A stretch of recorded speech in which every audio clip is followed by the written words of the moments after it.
ভাই অনেক খোঁজাখুঁজির পর এই ভিডিওটা পেলাম। চলুন কোরআনের ফাঁকি কি বলে আমরা ওনার কাছ থেকে শুনবো। আমি বলতে চাই, আপনারা কি জাতির ভাগ্যের পরিবর্তন চান? যদি তাই হয়, 4টি দলের 3টি দল দেখা হয়েছে, একটি দল দেখা হয় নাই। সেই দলটির নাম কি?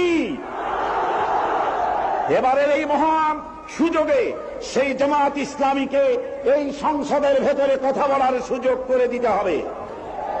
72-এর শাসনতন্ত্র পুনরুদ্ধারের মাধ্যমে জাতির কল্যাণ হবে না। 76-এর শাসনতন্ত্র দিয়ে জাতির কল্যাণ হবে না।